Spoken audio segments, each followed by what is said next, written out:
샬롬. 신하심 챌린지 D-1일입니다. 내일부터 드디어 신하심 챌린지가 시작됩니다. 이미 시작하신 분도 있고 저처럼 혹은 신혼여행 때문에 늦게 시작하고 그리고 그 뒤에까지 이어서 66일을 해보겠다라고 결단한 우리 청년도 있다고 들었어요. 어떤 청년이든지 간에 응원하고 축복합니다.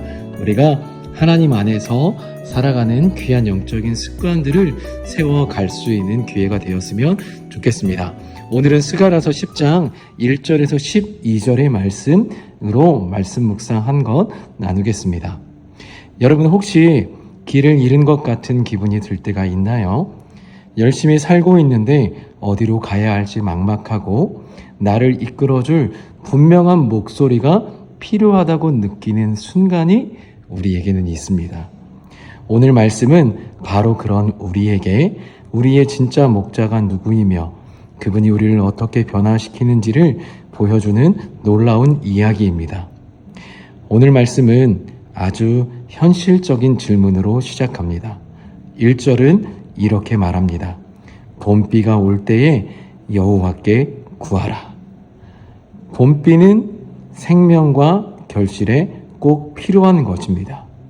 그래서 이 봄비를 주시는 분이 하나님이라는 것을 우리가 기억하고 구하라는 겁니다.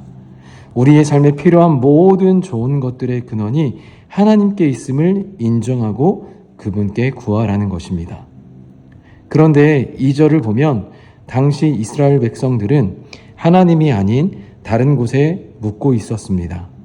드라빔들은 허탄한 것을 말하며 복술자는 진실하지 않은 것을 보고, 드라빔은 일종의 가정용 우상이었어요.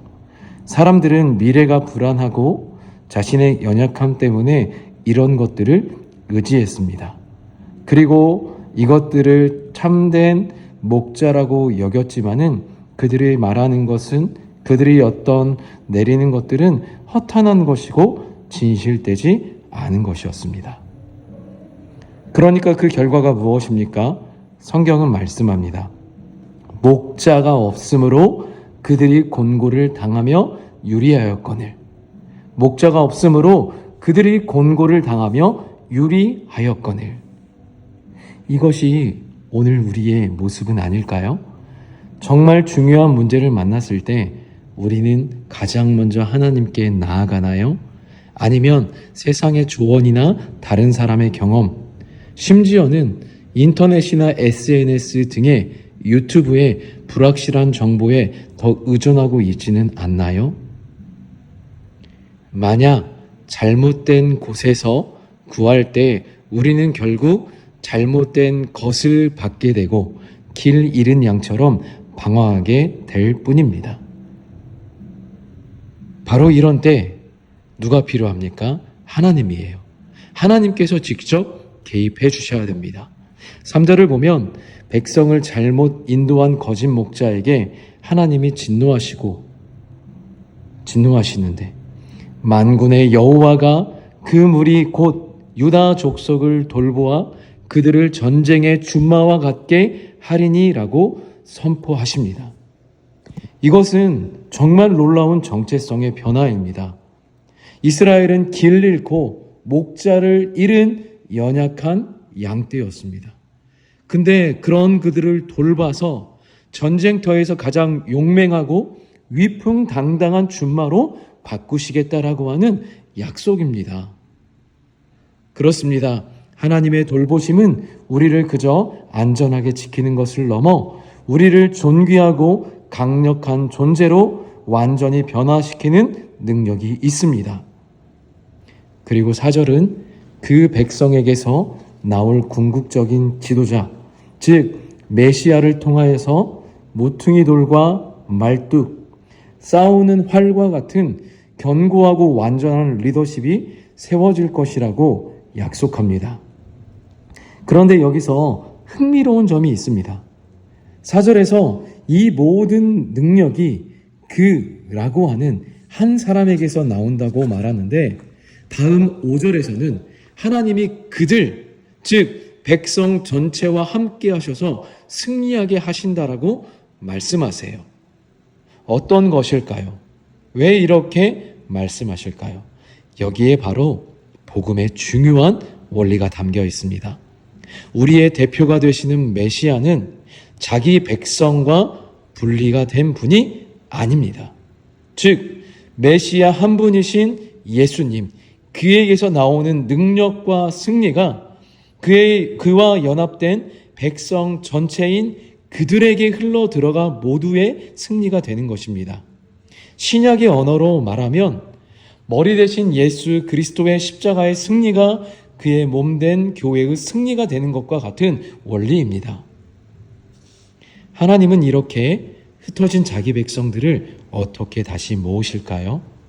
8절에 정말 아름다운 표현이 나옵니다. 내가 그들을 향해 휘파람을 불어 그들을 모을 것은, 내가 그들을 향하여 부르는데 휘파람을 불러 모은대요.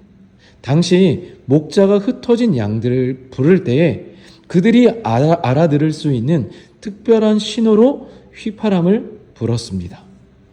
그처럼 하나님께서는 온 세상에 흩어져 있는 당신의 자녀들을 그분의 권위 있고 친밀한 음성으로 다시 부르시겠다는 것입니다.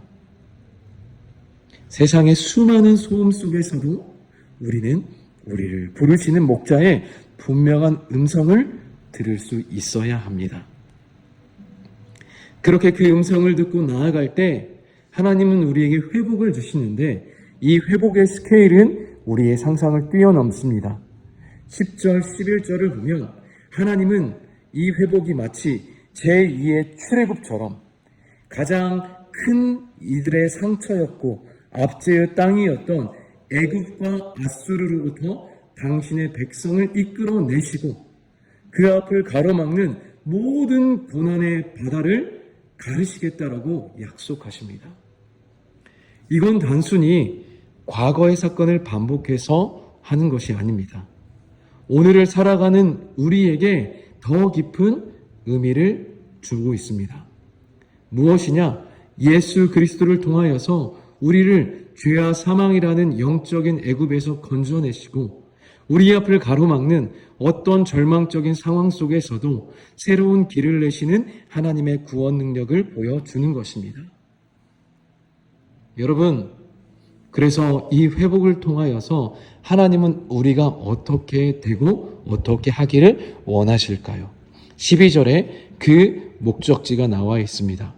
내가 그들로 나 여호와를 의지하여 견고하게 하리니 그들이 내 이름으로 행하리라. 내가 그들로 나 여호와를 의지하여 견고하게 하리니 그들이 내 이름으로 행하리라. 우리가 다시 강해지고 모든 것이 회복되는 것, 그것이 끝이 아닙니다. 우리의 궁극적인 목표는 우리의 힘과 정체성의 근원을 오직 여호와 안에서, 그리고 우리의 모든 삶의 행동의 기준을 그의 이름으로 두며 살아가는 것입니다. 오늘 하루 우리는 이렇게 기억하길 원해요. 길 잃은 양이 아니다. 우리를 전쟁의 멋진 준마로 바꿔주시는 목자가 계시기 때문입니다. 우리를 친밀한 휘파람으로 부르시는 분이 계십니다.